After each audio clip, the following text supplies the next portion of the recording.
টাকা কম হলে সমস্যা নয়, সমস্যা হলো পরিকল্পনার অভাব।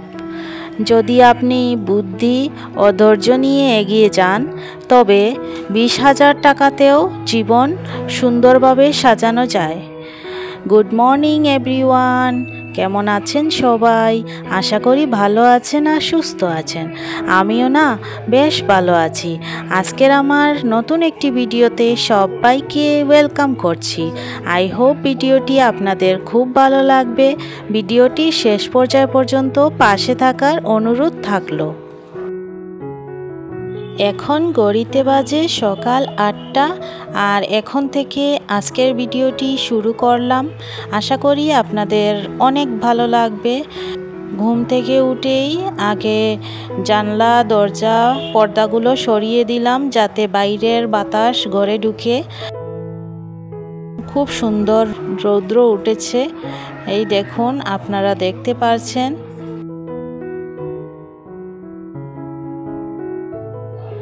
আজকের দিনে 20,000 টাকায় সংসার চালানো সত্যিই সহজ নয়। বাজারে প্রতিদিন সব কিছুর দাম বাড়ছে, অথচ আয় সেই একই জায়গায় থেমে আছে।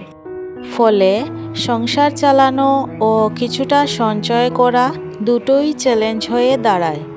তবুও বিশ্বাস করুন, সঠিক পরিকল্পনা ও বুদ্ধিমত্তা থাকলে মাত্র 20,000 টাকাতেও সুন্দরভাবে মাস কাটানো এবং সামান্য সঞ্চয় করাও সম্ভব। আগের দিনের কয়েকটা কাপড় ভিজা অবস্থায় ছিল, তো ওইগুলো আমি বাইরের দিকে বের করে দিলাম, যাতে রৌদ্রের মধ্যে শুকিয়ে যায়। যদি আপনি একটু পরিকল্পনা করে অপ্রয়োজনীয় খরচ বন্ধ করেন আর প্রতিটি টাকার হিসাব রাখেন, তাহলে এই আয়েও 20,000 টাকাতেও সুন্দরভাবে সংসার চালানো সম্ভব। যাদের সংসারের মাসিক আয় 20,000 টাকার আশেপাশে, আমি আশা করি আমার এই বাজেট টিপস ও সঞ্চয়ের কৌশলগুলো আপনাদের বাস্তব জীবনে কাজে আসবে। এই টিপসগুলো অনুসরণ করলে আপনি পারবেন মাসের শেষ পর্যন্ত নিশ্চিন্তে সংসার চালাতে, নিজের হাতে কিছু টাকা সঞ্চয় রাখতে, আর সবচেয়ে বড় কথা হলো পরিবারের সঙ্গে মানসিক শান্তি ও সুখে থাকতে।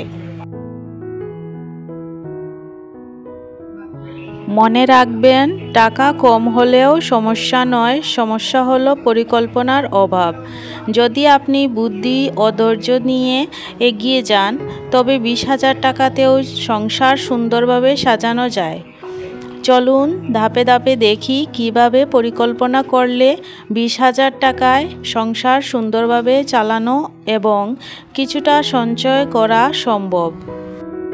প্রথমেই বুঝে নিন আপনার মাসিক মোট আয় কত এবং কোন খাতে কত খরচ হয়। 20,000 টাকা আয়ের মধ্যে যদি সঠিকভাবে ভাগ করে খরচ করা যায়, তাহলে পুরো মাস শান্তিতে চলবে এবং মাস শেষে কিছু টাকা সঞ্চয়ও করা যাবে। খাবার ও বাজার খরচ বাবদ 8,000 টাকা রাখুন। চাল, ডাল, তেল, সবজি, দুধ, ডিম ইত্যাদি সাপ্তাহিক বাজারের লিস্ট করে কিনুন।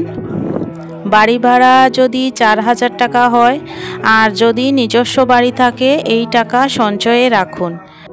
বিদ্যুৎ, গ্যাস, মোবাইল, ইন্টারনেট এই খাতে 1,500 টাকা রাখুন। বিদ্যুৎ বাঁচাতে সচেতন হন আর অপ্রয়োজনীয় সাবস্ক্রিপশন বন্ধ করে ফেলুন। বাচ্চাদের পড়াশোনা যেমন স্কুল, বই, টিউশন এই খাতে 1,500 টাকা। যতটা সম্ভব নিজের সময় দিয়ে শেখানোর চেষ্টা করুন বাচ্চাদেরকে। আর কোনো দিকে যাতায়াত খরচ বাবদ 1,000 টাকার সঞ্চয় খাতে রাখুন। আর পাবলিক ট্রান্সপোর্ট বা সাইকেল ব্যবহার করুন বা বাস ব্যবহার করতে পারেন, তাতে সেভিং হবে। এদিকে আমি ঘরের সব কাজকর্মগুলো সুন্দরভাবে গুছিয়ে নিচ্ছি, যেটা আপনারা দেখতে পাচ্ছেন ভিডিওর মাধ্যমে। আর এই পর্যন্ত আমার ভিডিওটি আমার সাথে থেকে যারা দেখছেন হয়তো একটি লাইক দিতে ভুলে গেছেন, তো বন্ধুদেরকে একটি রিকোয়েস্ট করব, প্লিজ আমার ভিডিওটিতে একটি লাইক দিয়ে কন্টিনিউ করবেন, কারণ আপনাদের একটি লাইক আমার ভিডিওটিকে অনেকের কাছে পৌঁছে দিতে অনেকটাই সাহায্য করবে। ঔষধপত্র আর অসুখ বিসুখ এই রকম জরুরিকালীন অবস্থার জন্য 1000 টাকা হেলথ ইমার্জেন্সি হিসাবে আলাদা করে রাখতে পারেন। তাতে জরুরিকালীন সময়ে এই টাকা অনেক সাহায্য হবে। এই টাকা দিয়ে বিনোদন ও ছোটোখাটো খরচ বাবদ 1000 টাকা আলাদা করে রাখবেন। আর চেষ্টা করবেন পরিবারের সঙ্গে ঘরেই আনন্দ করার অভ্যাসটা গড়ে তোলার, তাতে করে অনেকটা টাকা সাশ্রয় হবে। প্রতিদিনের খরচ লিখে রাখুন, এতে বুঝবেন কোথায় অপ্রয়োজনীয় খরচ হচ্ছে। পুরনো জিনিস ব্যবহার করুন, নতুন কেনার আগে দেখুন আগের জিনিসটি ব্যবহারযোগ্য আছে কি না।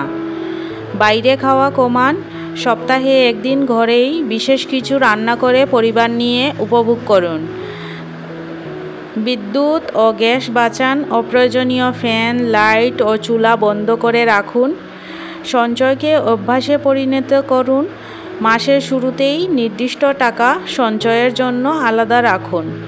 20,000 টাকায় সংসার চালানো মানে কষ্ট নয়, মানে হলো পরিকল্পিত জীবন। যদি আপনি বুদ্ধি করে খরচ করেন তাহলে এই আয়েও আপনি প্রতি মাসে 2000 থেকে 3000 টাকা পর্যন্ত সঞ্চয় করতে পারবেন। ঋণমুক্তও থাকতে পারবেন। আর সবচেয়ে বড় কথা হলো মানসিক শান্তি ও সুখে থাকতে পারবেন। আমাদের সমাজে অনেকেই মনে করেন যার হাতে বেশি টাকা সেই সবচেয়ে সুখী, কিন্তু বাস্তবটা আসলে সম্পূর্ণ ভিন্ন। সুখ কখনো শুধু টাকার পরিমাণে মাপা যায় না, বরং সঠিক পরিকল্পনা, সংযম আর জীবনযাপনের ভারসাম্যই আসল সুখের চাবিকাঠি। অনেকের অনেক টাকা থাকলেও তারা মানসিক শান্তি পান না। বিলাসবহুল জীবনে থেকেও তাদের মনে অশান্তি, দুশ্চিন্তা, অনিশ্চয়তা কাজ করে। কারণ সুখ আসে না বস্তু থেকে, আসে মানসিক পরিতৃপ্তি থেকে। সব কাজকর্ম আমার একরকম হয়ে গেছে, আর ছেলেরা আজ স্কুলে যায়নি, ছুটি আছে। তো বড় ছেলেকে রুটি আর সবজি আর চা দিয়েছি, আর ছোটো ছেলেটাকে ম্যাগি করে দিয়েছি।